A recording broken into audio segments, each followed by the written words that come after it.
सभी को जय हिंद। कैसे हो आप सभी लोग? उम्मीद है कि आप सभी लोग अच्छे होंगे। तो आज का जो वीडियो है वो काफ़ी इंटरेस्टिंग होने वाला है। इंटरेस्टिंग इसलिए होने वाला है क्योंकि आप सभी लोगों के मन में दुविधा है कि फॉर्म कहाँ से भरें, फॉर्म कहाँ से भरे, इसके साथ साथ मतलब कितने जिलों से फॉर्म भर सकते हैं। तो इन सब सारी चीज़ों को मैं आपको आगे इस वीडियो के माध्यम से विस्तृत रूप से आप लोगों को चर्चा करके, मतलब मान लो जहाँ से अधिक पोस्ट है वहाँ से क्यों डालें, जहाँ से कम पोस्ट है वहाँ से क्यों नहीं डालें, इन सब सारी चीज़ों को चर्चा करते हुए मतलब एक प्रॉपर डायग्राम के माध्यम से या लिख कर मैं आप लोगों को समझाने वाला हूं, ताकि जिससे आप लोगों को बहुत ही अच्छे तरीके से समझ आ सके कि हाँ फॉर्म हमको यहाँ से भरना चाहिए और आप लोगों का क्या विजन जो है क्लियर होना चाहिए कि मुझे इस जिले से अप्लाई करके इस विभाग में आना है। तो चलिए चलते आगे वीडियो की ओर। सबसे पहले हम लोग बात करेंगे जहाँ से सबसे अधिक पोस्ट है। तो सबसे ज़्यादा पोस्ट कहाँ से है? दुर्ग हो गया और हो गया हमारा रायपुर। तो सबसे ज़्यादा लोगों के मन में यही रहता है ना कि जहाँ से फॉर्म ज़्यादा है, भर्तियाँ ज़्यादा है, वहाँ से फॉर्म भरे। तो जितने आप लोग सोचते ना, जैसे आप लोगों को बोल दिया कि मतलब फॉर्म जहाँ से ज़्यादा है वहीं से भर दो, मतलब एक लोगों का मानसिकता ये रहता है। ठीक, तो मैं इसका एक पॉजिटिव और नेगेटिव चीज़ भी बताऊँगा आप लोगों को। तो देखिए, सबसे ज़्यादा फॉर्म जो है, भर्तियाँ जो है इन दोनों जिलों से है, दुर्ग और रायपुर से। तो दुर्ग रायपुर से ज़्यादा है, तो सबसे ज़्यादा लोग भी कहाँ आएंगे? दुर्ग और रायपुर में ही आएंगे। आएंगे कि नहीं आएंगे आप ही लोग बताइए। दुर्ग रायपुर हो गया। अब इसके बाद एक और जगह है जहाँ काफ़ी लोगों का नज़र है, और वो जगह कौन सा है? जनरल का। जनरल वाले लोग जहाँ टारगेट बनाए रखे हैं वो है कौन सा जिला है? अब एक बार सोच लीजिए, सारंगढ़ है। ठीक है, ये हमारा हो गया सारंगढ़। तो इस सारंगढ़ में भी लोगों का काफ़ी नज़र है। तो जाहिर सी बात है कि देखो, अगर जहाँ से ज़्यादा भर्तियाँ आई हैं वहाँ से ज़्यादा लोग भी अप्लाई करेंगे, करेंगे कि नहीं करेंगे? अब जहाँ से ज़्यादा लोग अप्लाई करेंगे फिर उसके बाद क्या है, कंपटीशन भी थोड़ा सा अच्छा रहेगा वहाँ। और जैसे कि अगर पिछले साल का मैं एग्जांपल दूँ तो नांदगांव जिले में सबसे ज़्यादा भर्तियाँ आई थी, पोस्ट थी, बट उनके साथ एक एवरेज कट ऑफ आया था। मतलब कट ऑफ मतलब बहुत कम नहीं आया था और बहुत ज़्यादा भी नहीं आया, मतलब एक बैलेंस वाला कट ऑफ आया था वहाँ। तो बोलने का मतलब ये है कि आप लोग दुर्ग, रायपुर और सामान्य वाले सारंगढ़ से अप्लाई कर सकते हैं। बट आप लोग अपने आसपास के जितने आपके दोस्त हैं, भाई हैं, उन लोगों से चर्चा कर लीजिए कि आप कहाँ से डाल रहे हो, वहाँ कहाँ से डाल रहे हो। तो इसके बाद चर्चा के माध्यम से आप सूचना इकट्ठा कर लीजिए कि हाँ हाँ इतने लोग यहाँ से डाल रहे हैं, दुर्ग से डाल रहे हैं, रायपुर से डाल रहे हैं, सामान्य वाले लोगों का टारगेट सारंगढ़ है वहाँ से डाल रहा है। तो आप वहाँ से भी फॉर्म कर सकते हैं, बट ऑप्शनल में जिनको लग रहा है कि ज़्यादा है, मतलब भर्तियाँ ज़्यादा है, तो वहाँ से सिलेक्शन जल्दी होगा, तो आप दुर्ग और रायपुर से भर सकते हैं। और उसके बाद है सारंगढ़, आप वहाँ से भी सामान्य वाले लोग क्वालिफाई कर सकते हैं।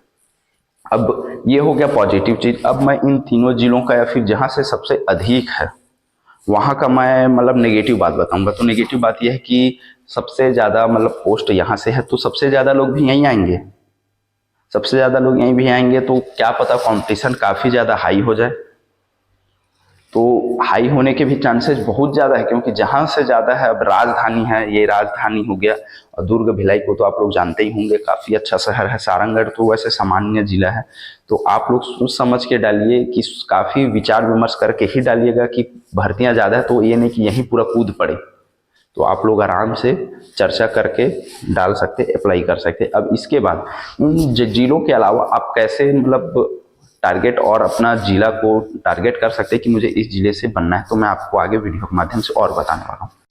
अब इसके बाद मुझे लगता है कि जो सबसे ज़्यादा ध्यान देने वाली पहलू आप लोगों के लिए ये है कि मतलब कौन से जिला को सेलेक्ट करें। मान लो आप कोई भी जिला के निवासी हो, मुंगेली हो गया, मुंगेली हो गया, या फिर इसके अलावा और कौन से जिला, कवर्धा हो गया, या फिर आप मतलब इस जिलों के निवासी, मतलब एग्जांपल दे रहा हूँ, आप छत्तीसगढ़ में राज्य में कोई भी जिले से हो। तो जैसे अपना एग्जांपल लेते हैं कोरिया। तो मुझे लगता है कि ये सबसे बेस्ट फॉर्मेट रहेगा आप लोगों का, मतलब जिस कौन से जिला से अप्लाई करें इसके लिए। तो देखिए, मुंगेली से मान लो आपने फॉर्म फिलअप कर दिया, यहाँ से भी अच्छा पोस्ट है। आप कोई भी जिले से, मान लो आप अपने जिले से पुलिस बनना चाहते हैं तो आप वहाँ से फॉर्म भर दिए।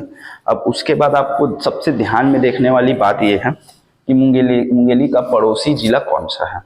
या आप जो भी जिला में रहते हैं उस जिले का पड़ोसी जिला कौन सा है? बिलासपुर हो गया, कंवर्धा भी आता है, ठीक है, बेमेतरा भी आता है, और कुछ हद तक बलौदा बाजार भी आता है, ठीक है। तो ऐसे आप सिलेक्शन कर सकते हैं, ठीक है। अब इसके बाद कोरिया का है, तो कोरिया का पड़ोसी कौन सा है? जसपुर आ जाता है। अभी मनेंद्रगढ़ चिरमिरी ये जिला भी आ जाता है, मनेंद्रगढ़ चिरमिरी ये हो गया। अब कंवर्धा का पड़ोसी जिला कौन सा है? एग्जाम्पल के थ्रू आप अपने जिले के पड़ोसी जिलों को देखिए। कंवर्धा का बेमेतरा, मुंगेली हो गया, ठीक है ना। बिलासपुर भी एक जिले से बाद है बट उतना भी ज़्यादा दूरी नहीं है, तो और कंवर्धा दुर्ग से भी पास पड़ता है। तो आप उस चीज़ को देखिए कि मैं जहाँ से फॉर्म फिलअप कर रहा हूँ वहाँ से मेरा घर कितना दूरी पे है। क्योंकि मान लो आपके घर में कुछ हादसा हो गया, दुर्घटना हो गया, या फिर कुछ अनहोनी हो गया, मतलब भगवान की दुआ से कभी किसी के साथ ऐसा ना हो, बट एक एग्जाम्पल के थ्रू बता रहा हूँ मैं आपको। मान लो अगर ऐसा कुछ हो गया, अब आपको तत्कालिक में आना है, तब कैसे करेंगे? चलो मान लिया आप वैकेंसी के लालच में काफ़ी दूर चले गए, जहाँ ज़्यादा पोस्ट है वहाँ भरेंगे करके, और वहाँ से आपका घर काफ़ी दूर पड़ता है, तब आप कैसे करेंगे? तो इन सब सारी चीज़ों को सोचते हुए आप फॉर्म फिलअप कीजिए। अब मेरे ख्याल से आप इस चीज़ को टारगेट कीजिए कि कौन सा जिला, मतलब आपके ज़िले से पड़ोसी ज़िला है, आप वहाँ से सिलेक्शन लेके कभी भी आ जा सकते हैं। बट मैं ये नहीं बोल रहा हूँ कि आप इसी चीज़ को चुनिए, आप अपने स्वविवेक के हिसाब से भी चुन सकते हैं। अब इसके बाद मैं आप लोगों को आगे बताऊंगा कि मतलब कितने जिलों से फॉर्म फिलअप कर सकते हैं। तो देखिए उसमें बताया गया है कि इसमें जो PDF आया है कि आदेश आया है कि कितने जिलों से फॉर्म फिलअप कर सकते हैं। इसमें उसमें किसी भी प्रकार का कोई भी मतलब लिखावट में नहीं है कि आप सिर्फ इतने जिले से फॉर्म भर सकते हैं। तो आप अपने स्वविवेक के हिसाब से मतलब फॉर्म भर सकते हैं चाहे कितने भी जिले हो। बट मेरे ख्याल से आप, या मैं आपको सुझाव दे रहा हूँ, आप 3 से 5 जिलों का, 3 से 5 जिलों के बीच में आप फॉर्म भर सकते हैं, और जरूर भरिएगा। तो ये था एक छोटा सा वीडियो कि आप लोगों को समझाने का कोशिश किया हूँ कि मैं कैसे किया जाए, क्या किया जाए, कौन से जिला से फॉर्म भरना ज़्यादा उचित रहेगा। तो ये वीडियो आप लोगों को कैसा लगा मुझे कमेंट में ज़रूर बताइएगा, और इस वीडियो को अपने दोस्त लोगों के पास शेयर जरूर कीजिएगा। तब तक के लिए मिलते हैं अगले वीडियो में। जय हिंद, जय भारत, जय छत्तीसगढ़।